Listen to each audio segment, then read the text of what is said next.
எருசலேம் வாக்குத்தத்தத்தின் நகரம். வரலாறு அவர்களின் விதியை மாற்றப் போகிறது என்பதே அறியாமல் விளையாடிக் கொண்டிருந்தார்கள். ஆனால் அமைதி என்றென்றும் நீடிப்பதில்லை. கிழக்கிலிருந்து எழுந்தது பாபிலோன் அரசன் நேபுகத்நேசரின் படை. சிறுவர்கள் பிடிக்கப்பட்டனர். தண்டனைக்காக அல்ல, யாரும் அறியாத ஒரு நோக்கத்திற்காக. அவ்விதமே ஆரம்பமானது சிறுவன் தானியேலின் பயணம் எருசலேமிலிருந்து பாபிலோனுக்குள். நான் தானியேல்.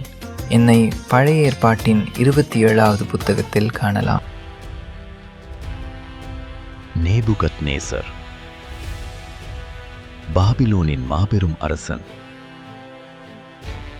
அவனுடைய ராணி பசுமை நிறைந்த மலைநாட்டைச் சேர்ந்தவள். பாலைவன வெப்பத்தில் அவள் தாய்நாட்டை நினைத்தாள். அதனால் அரசன் அவளுக்காக அரண்மனையிலேயே ஒரு தோட்டத்தை கட்டினான். மரங்களாலும் மலர்களாலும் நிரம்பிய தொங்கும் தோட்டம். யூப்ராத்து நதியிலிருந்து நீரை பாய்ச்சி அற்புதமான பொறியியலால் நகரின் மேல் அமைத்தான்.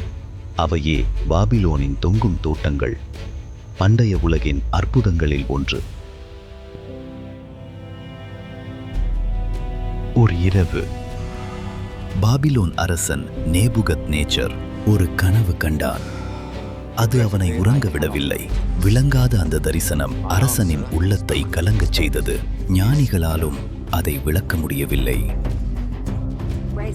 அப்போது இளம் சிறுவனான தானியேல் அந்த கனவின் அர்த்தத்தை விளக்கினான்.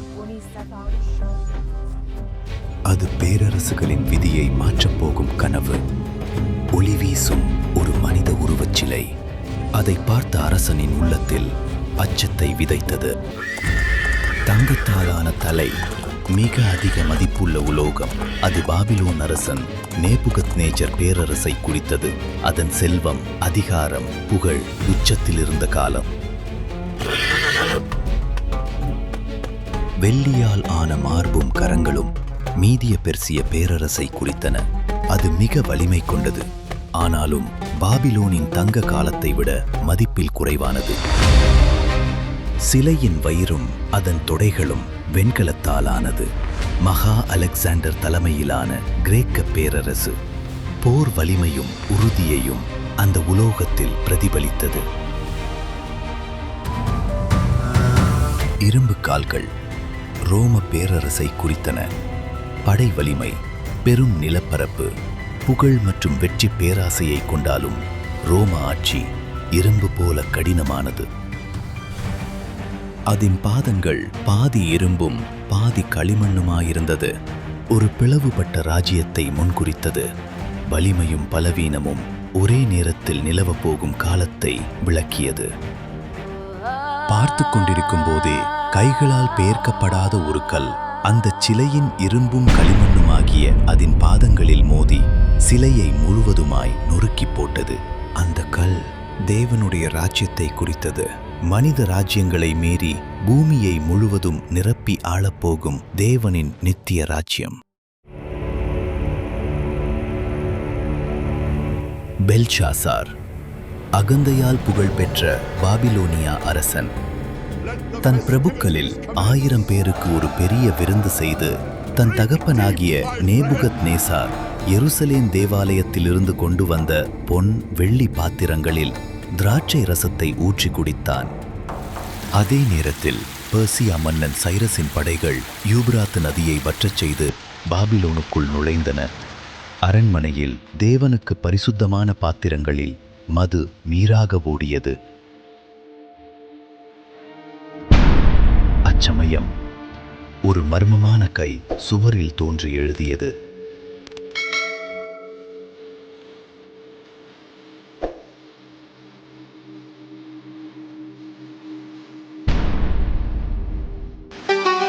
அப்போது சுமார் 70 வயதான தானியேல் அரசன் முன் அழைக்கப்பட்டான். எழுதப்பட்ட இந்த வசனத்தின் அர்த்தமாவது, மெனே என்பதற்கு தேவன் உன் ராஜ்யத்தை மட்டிட்டு அதற்கு முடிவுண்டாக்கினார் என்றும், தெக்கேல் என்பதற்கு நீ தராசிலே நிறுக்கப்பட்டு குறைய காணப்பட்டாய் என்றும், பெரேஸ் என்பதற்கு உன் ராஜ்யம் பிரிக்கப்பட்டு மேதியருக்கும் பெர்சியருக்கும் கொடுக்கப்பட்டது என்றும் அர்த்தமாம் என்றான். அதே இரவில் அவன் கொல்லப்பட்டான்.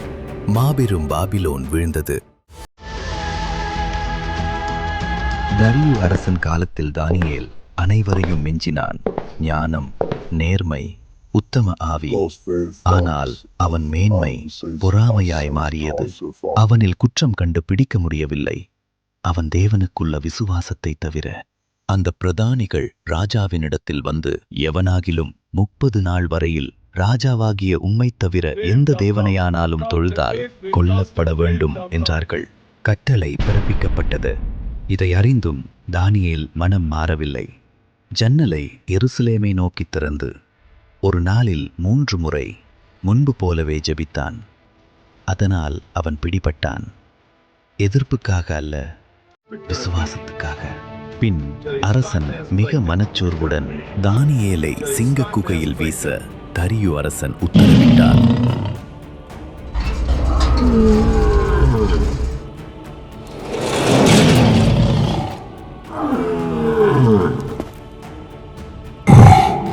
அந்த இரவு அரசன் உண்ணவில்லை, உறங்கவில்லை. விடியற்காலையில் அரசன் சிங்க குகைக்கு ஓடினான். அதிரும் குரலில் தான் மதித்த நண்பன் தானியேலை அழைத்தான். பின் குகையின் ஆழத்திலிருந்து ஒரு அமைதியான குரல், அரசனே, நீடூரி வாழ்க. என் தேவன் தமது தூதனை அனுப்பி சிங்கங்களின் வாயை அடைத்தார்.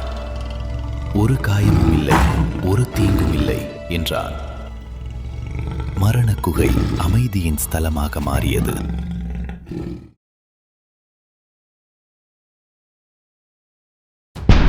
பாபிலோன் வீழ்ந்தது, புதிய பேரரசு எழுந்தது.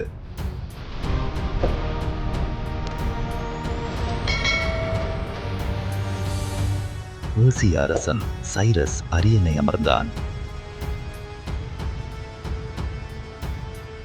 அவன் முன் முதுமையான தானியேல் தீர்க்க தரிசனம் பேசினான். சைரஸின் பெயர் அவன் பிறப்புக்கு முன்பே தேவனால் சொல்லப்பட்டதை வெளிப்படுத்தினான். அதை அரசன் வியந்து கேட்டான். அதன் பின் வரலாறு மாறியது. அன்று ஒரு கட்டளை பிறந்தது. சங்கிலிகள் உடைந்தன.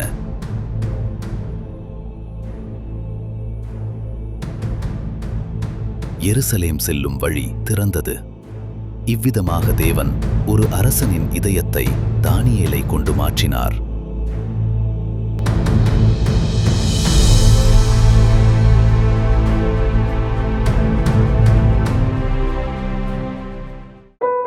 எருசலேமிலிருந்து அடிமை பிள்ளையாக கொண்டு வரப்பட்ட தானியேல் தேவனுடைய கண்களில் தயை பெற்றான். மாபெரும் அதிகாரமும் பொறுப்பும் கொண்ட ஒரு தலைவராகவும் நிர்வாகியாகவும் தேவன் அவனை உயர்த்தினார். 4 வல்லமையுள்ள அரசர்களின் கீழ் அவன் சேவை செய்தான். அந்நிய தேசமான பாபிலோனில் அவன் தனது பயணத்தை முடித்திருக்கலாம் என்று நம்பப்படுகிறது.